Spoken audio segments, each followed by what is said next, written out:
The Uzumaki clan is now scattered. We have lost everything. Am I really gonna lose Ninetales?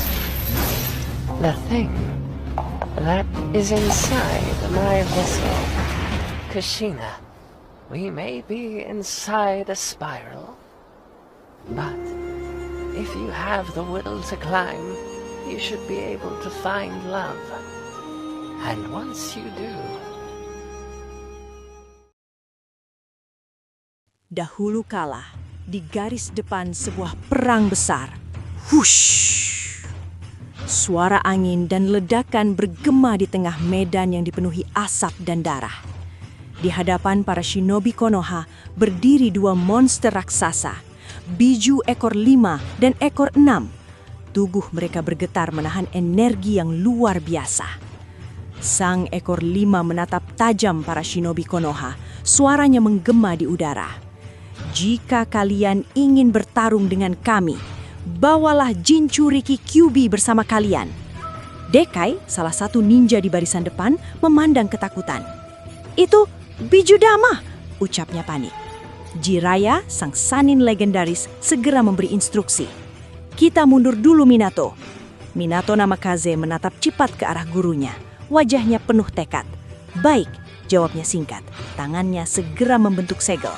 Kedua Jinchuriki dari desa musuh menatap tajam. Energi pekat mulai berkumpul di mulut mereka. Dua Bijudama terbentuk, siap menghancurkan segalanya.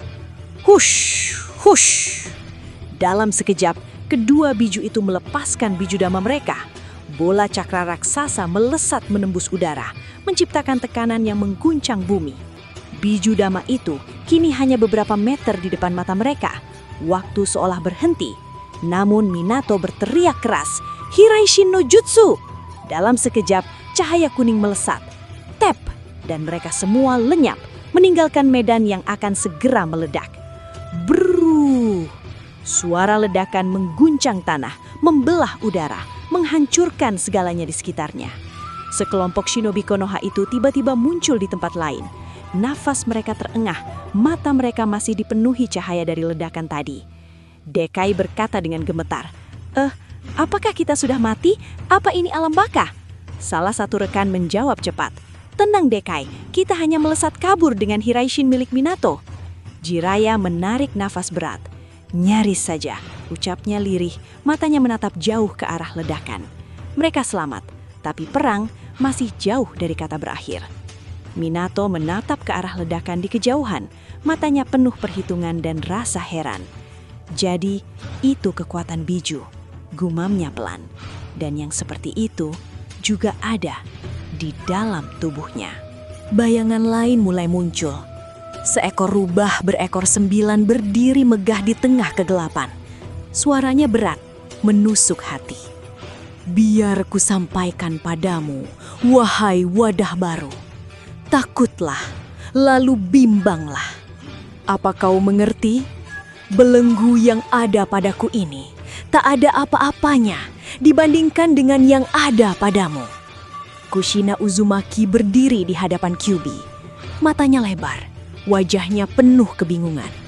Kyuubi melanjutkan dengan suara menggelegar, "Nah, biarkan aku membebaskanmu." Kushina terbangun dari tidurnya. Peluh dingin membasahi keningnya. Matanya terbuka lebar. Nafasnya berat, seperti baru saja berlari dari mimpi yang terus-menerus menghantuinya.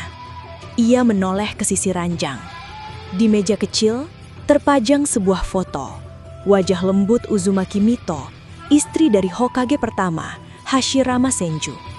Kushina menatap lama, seolah mencari kekuatan dari sosok dalam bingkai itu. Dengan lirih ia berbisik, "Lagi-lagi mimpi yang sama." Pandangan matanya beralih ke jendela. Udara pagi mulai menyapa, menyibak tirai halus. Dan di luar sana, pemandangan yang sama menunggunya. Penjaga-penjaga berpakaian hitam berdiri kaku di bawah sinar matahari yang baru lahir. Hari itu dimulai seperti hari-hari sebelumnya. Sunyi, terjaga, dan penuh batas tak terlihat. Langkah lembut Kushina bergema di lorong rumah. Ia berhenti sejenak di depan jendela. Dan di sana, seekor kupu-kupu hinggap pelan di kaca. Sayapnya bergetar seolah membawa pesan dari dunia luar. Kushina tersenyum samar. Tapi sebelum sempat menyentuhnya, dua bayangan muncul dari kegelapan. Anbu penjaga.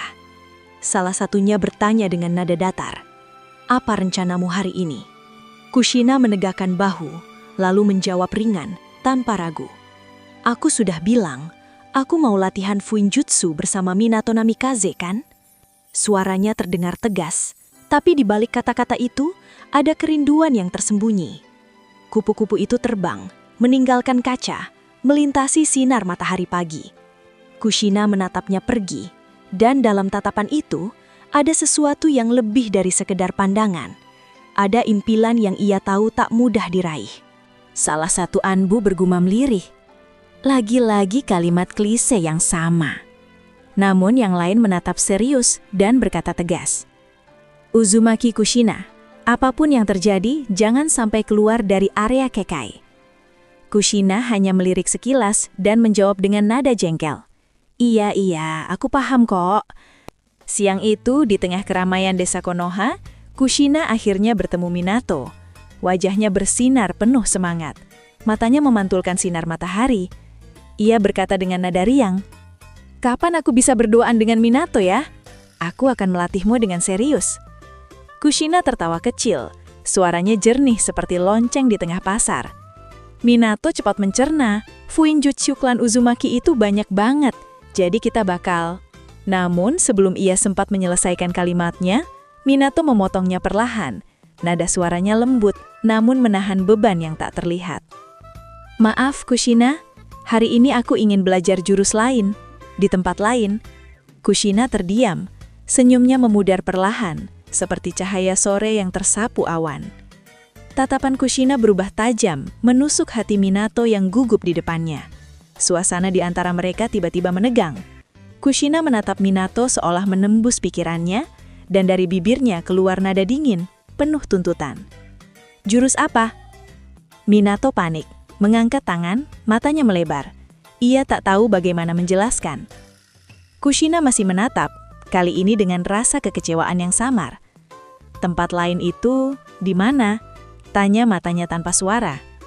Minato menjawab pelan, hampir tak terdengar. "Tempat latihan nomor 3. Dan di saat yang sama, dua sosok muda, Gai dan Kakashi terlihat berjalan berdua, membicarakan hal enteng. Kushina menarik nafas keras, menahan emosi yang bergolak di dadanya. "Jurus yang tak bisa kau ceritakan padaku ya?" gumamnya dengan nada getir.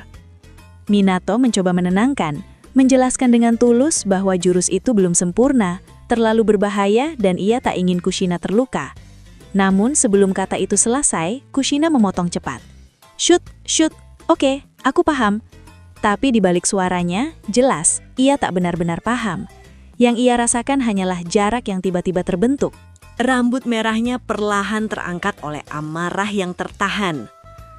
"Kalau kau memang tak suka bersamaku, bilang saja terus terang." Suara Kushina bergetar, di antara kesal dan sedih. Minato melangkah mundur. Wajahnya pucat, suaranya terbata. Itu tidak benar. Namun, sebelum penjelasan bisa mengalir, sebuah suara lain memecah ketegangan. "Oi, Minato!" Keduanya menoleh bersamaan. Dari kejauhan, dua rekan setim Minato melambaikan tangan. "Kita harus melaporkan misi ke Hokage ketiga. Ayo cepat, jangan buat tim enam menunggu." Keramaian desa kembali terasa. Suara Kunichi muda bersorak kecil. Beberapa bahkan berbisik di antara tawa, membicarakan betapa keren dan ramahnya Minato. Minato terkejut, mengingat sesuatu. "Ah, aku lupa," katanya panik. Lalu berlari meninggalkan Kushina. "Maaf, sampai nanti ya," katanya sambil melambaikan tangan dengan senyum canggung. Kushina berdiri diam, matanya mengikuti langkah Minato yang semakin menjauh, hingga akhirnya hanya tersisa udara kosong di depannya. Langkah kaki Kushina terhenti, nafasnya memburu, matanya terpaku pada sosok berambut pirang yang perlahan menjauh di ujung jaran. Hatinya berteriak untuk mengejar. Namun sebelum ia sempat melangkah lebih jauh, grep, sebuah tangan kuat menahan bahunya. Suara dingin namun tegas terdengar dari balik topeng Anbu.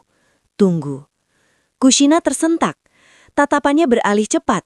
Namun Minato sudah berbalik arah, bergabung dengan rekan satu timnya yang telah menunggunya di kejauhan. Hembusan angin sore menyapu pelan rambut merahnya. Ujung sendal Kushina hampir melewati garis batas di jalan itu. Garis tipis, tapi syarat makna. Namun sebelum itu terjadi, suara Anbu kembali terdengar. Pelan tapi penuh peringatan. Lebih dari ini. Di atas langit Konoha, terlihat pola melingkar seperti riak air. Sebuah kekai pelindung yang mengelilingi seluruh desa.